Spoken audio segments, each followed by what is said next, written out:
I want to talk about this dream the Lord gave me. It was Sunday night. I never dream. I haven't had a dream that I recall in probably 2 years. I literally wake up just empty box, nothing there. But I know when God gives me something and it's a dream that is spiritual.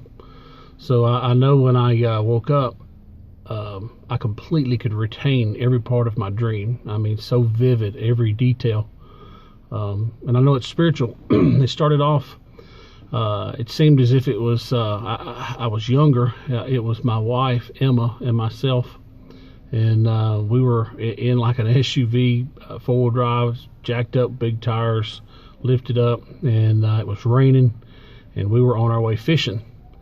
And we come to a place in the road to where I don't know where it is in real life, but in my dream I can see it so vividly still. As the road curved to the left, there's like an upper parking lot on the right, and where we curved down was a gravel parking lot that kind of went downhill, and it had a road that I was intending to go on that was basically parallel with the road I just come off of, but I was going back the other way. But as I turned into this gravel lower lot, the river was flooded, was muddy water everywhere. The water was high, and we pulled in, and the water was high up on the truck because the truck was so it was so lifted up above the water. We were able to go in, and like I said, I felt as if I was younger, because I was like, man, I got to get a picture of this. You know, I can't believe we got this truck out here in this high water, and I need a picture of this. And Emma was like, no, Joe, that's dangerous. You can't do it. And in my dream, I opened the door, and I'm like, yeah, I got to get out. I got to get a picture of this out here. This is, you know, this is awesome. And she's like, no, Joe, no, you can't do this. It's dangerous. So I'm like, okay. And I close the door, and we make a loop around, go back, and instead of getting on the road, we pull into this upper parking lot that's just above the water. And now the water is moving very quickly. It was rushing. I could see debris coming through it. I mean, I could still see it. The road that I intended to go down was completely flooded out, and the river was rising. And so I get in this upper lot, and we could see this like a rectangular, probably 3 or 4 foot wall. It was about the size of like 2 full-size Chevy trucks, you know, nose to nose wide, and about that size, maybe forward and backwards, and 3 sides were surrounded by people, all looking over this retaining wall. And in the middle of the long side was one guy fishing over the edge down into this retaining wall. And on the 4th side, it was, I don't know, it was like a hillside or something. No one could get on that side. And as we walked up, looking to see what was going on, I just instantly just crawled up on top of this wall to look in. No one else was up on the wall. Everyone else was watching. One guy was fishing, and I couldn't see what it was. I think this is the reason I climbed up. I couldn't see what was over the wall, but I look in, and I see this large, like a pipe or something, this big round cylinder like that's coming up. And I think it was probably, maybe in my dream, maybe it was supposed to be connected to the river so they could check the level of the river. As it rose, it would rise up, and they could know how high the water was. Well, the water was so high that it was like overflowing out of the top, but the guy was fishing in the pipe, and the water that was coming out of this pipe wasn't muddy. It was crystal clear. And I could see there were like tons of fish in there, a lot of little fish and stuff. And he just kept dipping his bait straight down and straight up, straight down and straight up. And I seen the fish were chasing his bait. And at some point, and I don't know exactly, at some point I was so focused on the fish and what was down there that I didn't realize I'd already climbed over the edge of the wall, down inside of this retaining wall. And where I stepped in was much lower and deeper than it was on the outside. So instead of being like 3 foot high from the outside, the wall was now up to about my chin. So I've climbed down in there, and I see the fish, and I'm telling the guy, hey, the fish are chasing your bait, man. You're going too fast. And I'm trying to tell him, and everyone's just watching. And before I realize that I'm watching him, and I see the fish as he goes down and coming up, they're getting faster. And I'm like, man, that's a big brim. That's one of the biggest brim that I've ever seen, you know. And the fish kept getting bigger. Then all of a sudden, he's pulling the bait so fast, the fish are chasing, and it's like they were in a frenzy. They were so hungry. And the fish started leaping several feet out of the water up where he was at, and landing up on the edge, and he wouldn't grab them. They weren't biting the hook. They were just jumping out, and no one touched the fish. The fish would flop around, and they'd fall back in the water, and they would go back into this pipe. And then over and over, every time he would dip it down, when he would pull it up right before they could get it, it's like he'd pull it away from them, pull it up. They would jump out of the water and up on the bank, and they kept getting bigger and bigger. And I'm like, man, these fish are huge. These are trophy fish. And I'm telling this guy, man, you got to slow down. I'm trying to help him, you know. And the fish just kept getting bigger, and they kept jumping up, and no one would ever grab the fish. They just kept letting them fall back in the water.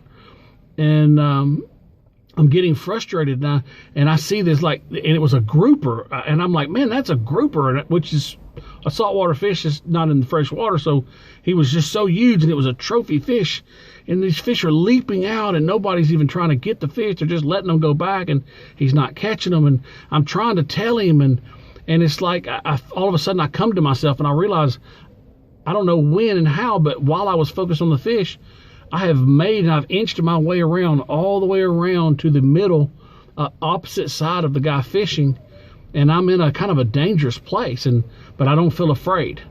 And I'm holding on to the retaining wall, and I'm looking, and I'm trying to tell this guy to help him, and it's like it comes to me, you know, how did I get over here? And I look back, and I could see Emma, and it seemed so much further away, and I could see her over there, and I felt this all the time. I feel this urgency that the water is rising, and I felt this urgency, but yet I wasn't really afraid.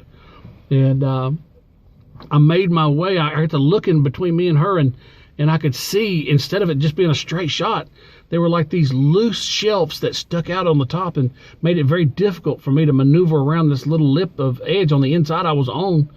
And as I begin to look and see these things, the guy says, I've caught one, I've got one. And he says, but it's hung up. And I look, and I can see, you know, he's something's happening. He's like, but it's twisted around something down below, and it's hung up. And he said, I'm just going to break it. And I'm like, no, don't break the line, don't break the line. I said, just give him a minute. He'll get himself loose. No, I'm just going to break it. I'm like, no, give him just a minute. He'll get loose. Just give him a minute. And the guy's just like, no, I'm just going to break the line. I'm just going to break the line. And I was trying back and forth. And about that time, I look up, and I realize he don't even have a fishing pole. He's using a stick, kind of hung between his hands like a spool, with the line wrapped around the middle.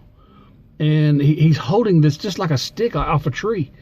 And he's got fishing line going down, a hook, and some kind of bait on the end, you know. And I'm like, man, this guy don't even have any equipment to catch these big fish. And it comes to me, I'm like, man, I got everything I need in my truck. I've got all the equipment. I've got all the poles, everything. We were going fishing. I got to get to my truck, you know. And I start making my way back across, and the guy's, you know, he's hung up. He's talking about breaking the line, and I get back over to the wall, and I realize it's like I come back to myself. Of course, you know, obviously I'm not no little guy, and it's like I come back to myself. I'm like, how did I get down in this deep hole? There's no way physically I can pull myself back up out of this hole. And I'm down there. I'm like, what am I going to do? And all of a sudden, it was like supernaturally, I just like leaped and jumped up on top of this wall effortlessly. And and I was like, wow, you know, how did I do that? You know, and as I began to go, you know, back across the wall, and then I woke up.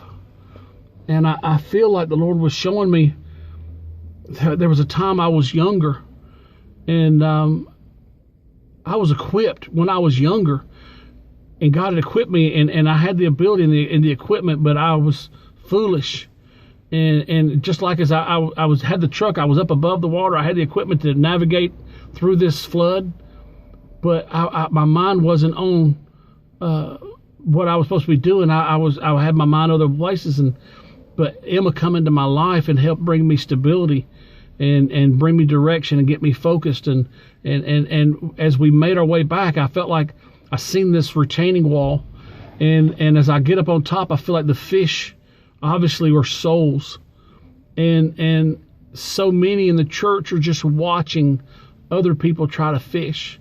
And the guy that was fishing was ill-equipped. He didn't have the right equipment, and he wasn't really, though he was fishing, his heart was not on catching the fish. He was just fishing, like he was going through the motions. He was just dipping his line, and he was, and the fish were so hungry, and these fish were in this pipe, were trapped. They were hungry because they couldn't get out. They were trapped, and they were trying to get what the church had. And I feel like these souls are jumping out of the water, and God was showing me that here I am, I'm equipped, and I'm not afraid to cross this barrier. I'm not afraid to cross over, and God has equipped me, and he's brought me to a point to where, even though it may be a little dangerous at times, and there's things that are not quite maybe not quite easy, that I can't do myself, he has equipped and give supernatural powers to those that will follow him and obey him. And I feel like the water was clear, and God is showing me, no one else could see where the fish were, and I could see it. And I feel like God was showing me where these fish are. These are people, these are souls that are not normal church people. These are people that's on the outside of the wall, on the other side of the wall from the church, and people that are hurting, people that are on drugs, people that are on alcohol, people that are struggling, people that are in jail, in prison, and they want desperately what we have. They're hungry for change. They're hungry for freedom. And because we've not been fishing correctly, and we've not been hooking them and bringing them out of this pit, they're trying their best to jump, and they get close. They get into the church. They make their way up close to where we are. But because we don't want to get our hands smelly, we don't want the smell of fish on our hands, we're not reaching out. Even though there are some trophies in the kingdom of God that is making their way up, no one wants to reach out and grab, because they don't want the smell on them. They don't want to have to deal with where they've come from. They don't want to have to go through the process of fooling and cleaning and all these things. So they just let them go back. And we've got souls that are trying to get into the kingdom of God, and because as a church whole we have failed, and we have not grabbed a hold because we're too concerned about being pretty, or too concerned about how we look and what we have on, and everything that's going on. We are so consumed by having good church that we just watch the preacher preach, and we're leaving it up to him, and we're not winning souls. But God has equipped me.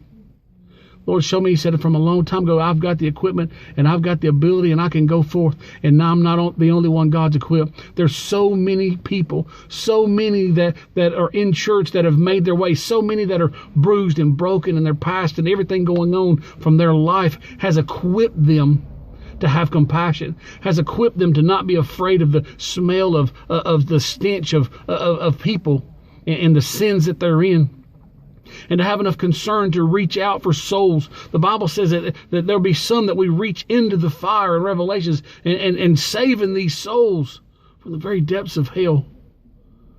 It's time, church. The water is rising. It's elevating. It's lifting up. And the time is short. The water is rising, and the fish are ready.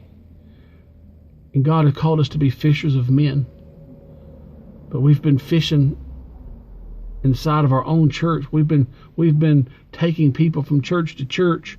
We've been winning our souls out of other churches rather than winning fresh souls. We're not seeing people delivered because we're not willing to get our hands dirty. God has equipped me. He's equipped us all. He's given us what we need. God is looking for a team of people that's willing to get their hands dirty, that care about people.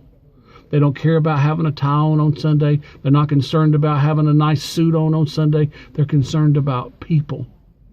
Not concerned about all the politics of church, concerned about people. Hell is real, and people are going to die. We're going to have blood on our hands, not because of what we've done, but because of what we've not done. We have blood on our hands because of the souls we have not reached, the people that we were too busy, we were too concerned. The Bible says we're pilgrims passing through this world, but we have set up shop. We've built the biggest and the most beautiful churches. We have got our most beautiful homes and all these things that we have, and we have no time to crawl over the wall, to get down where things are dangerous and reach out and help people. We are struggling and we are lacking in compassion. And that's the very thing that Jesus sent us to do.